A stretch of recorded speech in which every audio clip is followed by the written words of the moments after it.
Hello, everyone. Thanks so much for joining me here today as we get to talk about one of my favorite subjects, comic books. My name is Jose. I love comic books. I love talking about them. I love sharing them with you. Feel free to follow me on social media if you would like. Links are in the description below. I've also posted a link to the Marvel fan site that'll have plot synopsis and character bios for this issue. We're looking at The New Mutants, number 48 from 1986. I remember vividly getting this issue. Number one, this striking cover by Barry Windsor Smith. Number two, I was sick, very sick. Maybe it was the flu or whatever, but I had a fever. And when I look at this issue, I still remember that, and it's just something about it. I remember when I was sick, and I remember my mom bringing this to me and going, "Oh, so cool!" And then I was 11 years old, so a lot of the stuff in this issue went over my head because Chris Claremont doesn't really write for children, but I understood enough, and it was so cool. So here we have Mirage riding Bright Wind, and we got Cannonball here. Now, the Cannonball that's inside is not going to be in a New Mutants gear. He's actually going to be in a costume. I want to see what's going on here. But this cover is really cool. As the kids nowadays say, it's fire, or is it lit, or whatever. It's cool. I'm a Gen Xer, so it's cool. Barry Windsor Smith does a great job. So, Ashes of the Hearts, starring the New Mutants. And so Illyana, as you remember last issue, we left off and they were in Scotland, trapped in the past. Now they're trapped in the future. And Illyana doesn't even have anyone. So they are in days of futures past. And you see Sunspot, Magma, Karma, and Wolfsbane. And so she meant to take them back to the mansion, and she has, only not the right one. Before we move on, Chris Claremont is our writer, Jackson Guice. I say Guice. I don't know if it's pronounced different. By the way, rest in peace. He passed away about 2 months ago as of this recording. And then P. Craig Russell is the inker, and I love P. Craig Russell. P. Craig Russell is a fantastic inker. He's a great artist in his own right, but when he inks, man, oh man, oh man. So, Jim Shooter also passed away about a month ago as of this recording. Rest in peace. So, as I mentioned, they are in days of futures past. And so they're like, we are home. This is where the mansion was. And so they're sort of looking at thing. Oh my goodness gracious. Wolfsbane here is saying what happened, and Karma's like, this is worse than Vietnam. And Sunspot is like, this looks like it was a long time ago. And we see here, I first, when you read this, I thought it was, oh my goodness, he just fought the X-Men in 208, 209, Nimrod. So, I thought it was Nimrod, but it is the Sentinels. And they have arrived. So, the New Mutants are going to have their own Sentinels battle of their own here. So, Karma has the right thing. Everyone's scattered. I love how Wolfsbane is drawn here. I like Jackson Guice. I think he's an excellent penciler here. I love this. Very cool. So you can see the Sentinels attack. And look at Wolfsbane. So suddenly Cannonball has shown up. This is this version's time frame's version of Cannonball. Cannonball and Mirage are the only two that are alive. Of course, the rest are dead. And so off we go for a fight. There's going to be a lot of talkie in this issue. That's why I'm sort of moving things along, because Chris Claremont, if he can use 100 words to describe something he could say with 5, he's going to use 150. So Chris Claremont is very wordy, and no one knows that more than me as I try to read these things to you guys. But reading X-Men during the Chris Claremont era on a YouTube video is very lengthy, so I have learned to take a lot of liberties when doing the X-Men for you guys and New Mutants event.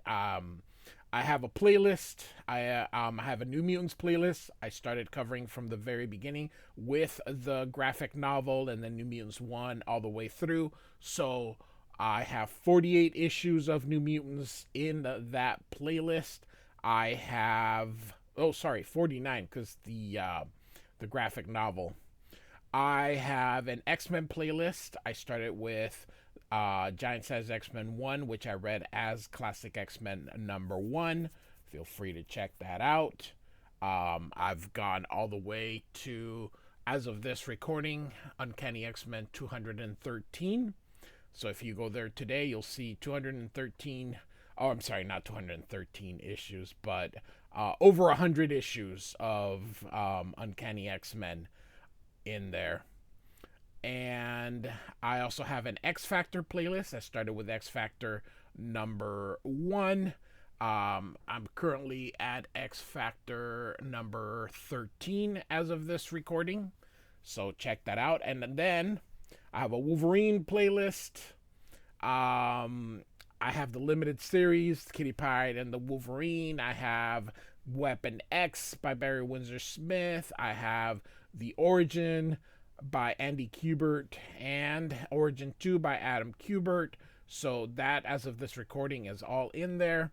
And then I have an X Universe playlist, which has everything. So I got playlist.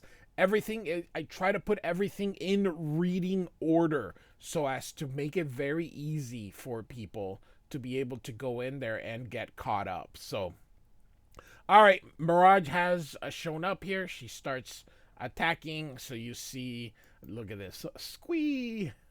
And so, and even Bobby says, hey, I love it when these metal monsters go squee. And so they defeat him, and Cannonball takes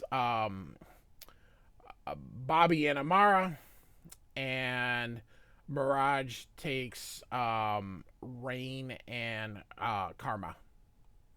And so at the real mansion, Magneto, I say Magneto, not Magneto, is going through their room, kind of putting things away. The X-Men haven't... not the X-Men. The New Mutants haven't returned.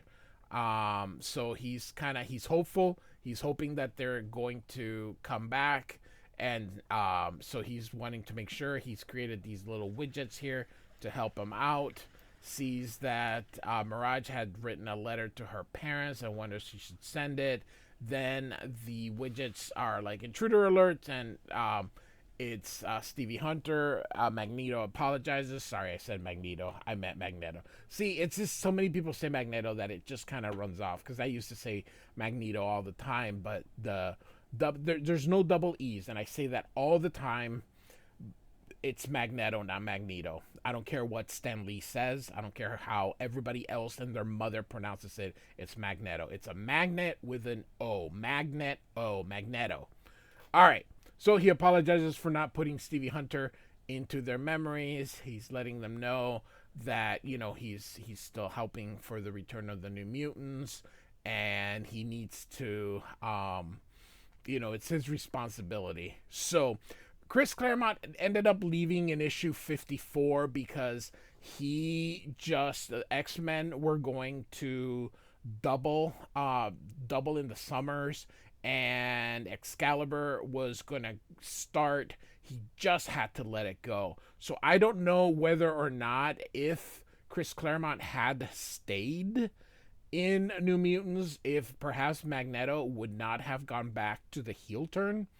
And because he did, he started out as an enemy, and then he goes but he put in so much effort to turn him good, so much effort, and it seems like it got wasted. Um, the New Mutants got taken away, and then Louise Simonson took over the New Mutants, and Louise Simonson just continued them pretty much being their own kind of heroes, not really being in the school, and that then next thing you know, Magneto's back to being a villain. So, all right, and so back into the future, Sentinels are looking for the New Mutants, and they're using their sensors. And so they're now where they're at is they're located in the original base that they used for the Sentinel program. And they say, hey, we're just right under their noses because they're pretty much not looking here because who would use this place as a base? And so Magma is using her powers to sort of light up the place, says this place is dark and a tomb. And they said here that those that are not dead, they're trying to take them somewhere else so that they can be safe here. And shades of Cable. Anyway, Bobby, is saying, they've been trying to run away from Warlock, which is the father of oh my goodness gracious, I'm sorry people, I'm old and there's so many characters here. Warlock, and this Sam is the same Sam from the past, so he has all the memories. He's just much older. So he says he remembers where they were in Scotland. So they ask what happened, how did everything goes wrong. He says, beats me, anything bad in the world all of a sudden got blamed on mutants. And we're gonna pretty much get a recap of Days of Futures Past, where people were all mad at them. The drought of 86 was their fault. The winter of 90, the great earthquake. And look at Mirage. Oh, that looks awesome. And so the government used the good heroes to round up what they considered the bad heroes, which would be the X-Men. And it even says they use Freedom Force here. But here's the thing. Government lackeys, if the government turns on you, they're going to turn on the other team too. And that's exactly what happened here. Government, never trust the government, people. I don't care who's president. Joe Biden, Donald Trump, Kamala Harris, Gavin Newsom, if he were to become elected, or J.D. Vance. It doesn't matter. It does not matter. The government cares only for the government, and people get in its way. Don't be fooled by rhetoric. Thus ends my soapbox. So they activated the Sentinels, but they got double crossed, and now the Sentinels attacked all enhanced power beings. And it says here they didn't take any prisoners. This is a great image of Captain America here. And so they were going to preserve the purity and the sanctity of the human gene pool. And it says here, we've been fighting and killing each other ever since. And so Rain goes to Mirage, says, go away, Rain, leave me be. And she goes, are we friends? And she says, I'm a different Danny who lived in gentler days. I'm not here. And she turns Ray around and says, haven't you said a word? Sam says, to me, Rain, you're dead. I held you in my arms, Rain, after the Sentinel struck you down. I was covered in your blood. I felt the last beat of your heart, heard the last thoughts of your mind. I fought death for you with all my heart and soul and lost.